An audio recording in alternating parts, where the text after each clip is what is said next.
Hello, welcome to Chris Tech Rants. And I've been busy this past few days or week.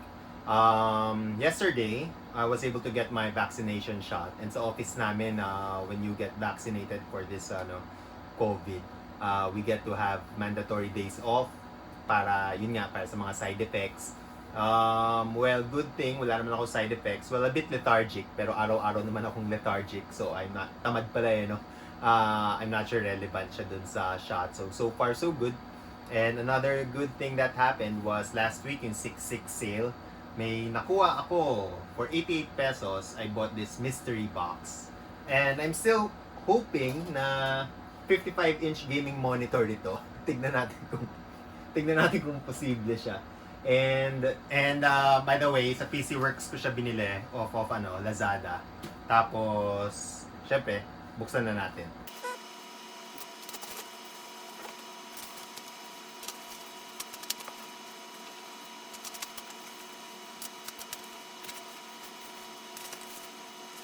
Medyo malaki siya for 88 pesos,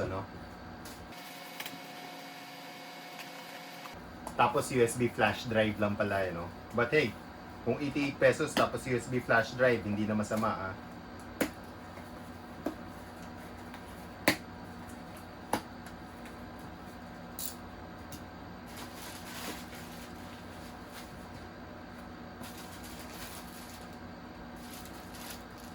Ano to?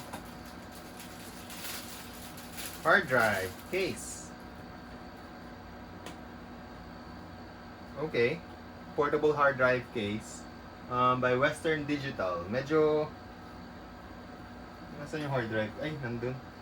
Pwede siguro, pero pwede siguro. O yun, 20 pesos na yun. So, gaming mousepad. To be fair, actually, kinausap ko yung sister-in-law ko. We're planning, bala ko magbenta ng mga mousepads, one of which, nakakatawa lang na mousepad talaga. Yung yung gaming mousepad, yung tabletop na pad, alam niyo yun. I'm considering selling one of those, or selling those things. So, 88 pesos for a pad na may kasamang maraming sticker. Sino ba to? Hindi ko napakita. So, ito siya, Esports. T-Test Sports. Or by Thermaltake. Okay, Thermaltake's a good brand. Firehus Extended Speed Edition. I don't know kung bakit relevance niya sa speed. Siguro mas mabilis yung pagganun mo ng mouse. Tapos, other specs, well, 30 by 36 centimeters yung niya. Dimensions. Other than that, yan na nga. Sorry, trademark.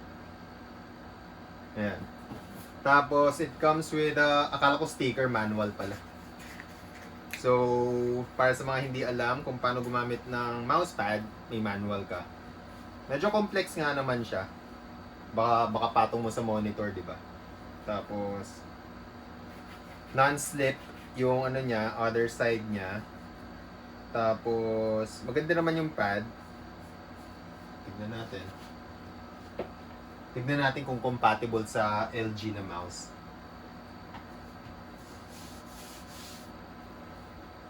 Maganda naman. Ano naman siguro. Tapos, isa lang pala, yun, napansin ko. Well, it's not hindi siya stitched.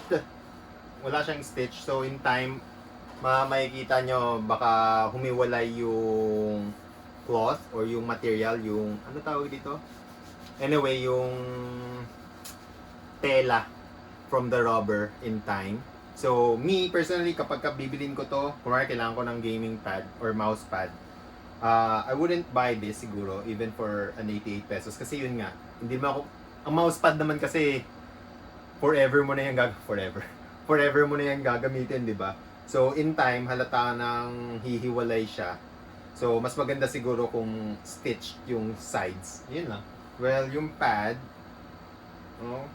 well, wala na ako Wala na akong masabi. Well, gaming pad siya. Manipis siya siguro ano to. 2 millimeters or 1.5 millimeter in thickness niya. So, okay naman. Nakikita kong magagamit siya ng ano, magagamit siya ng pamangkin ko. So, flat naman siya. Medyo hindi. Pero dahil sa pagrolyo, nirolyo-rolyo kasi, di ba? Pero, it will flatten in time. Siguro after 3 years of use, magpa-flatten na siguro siya.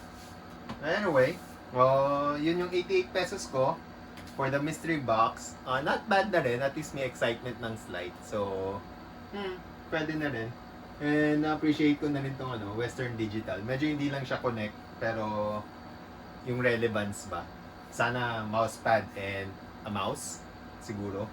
Pero sa halagang 88 pesos, again, not bad. Juicy pa ako no? Yun lang muna. And I'm actually planning to make another video today. Susulitin ko tong days off ko. But for now, that would be it. And see you in the next one.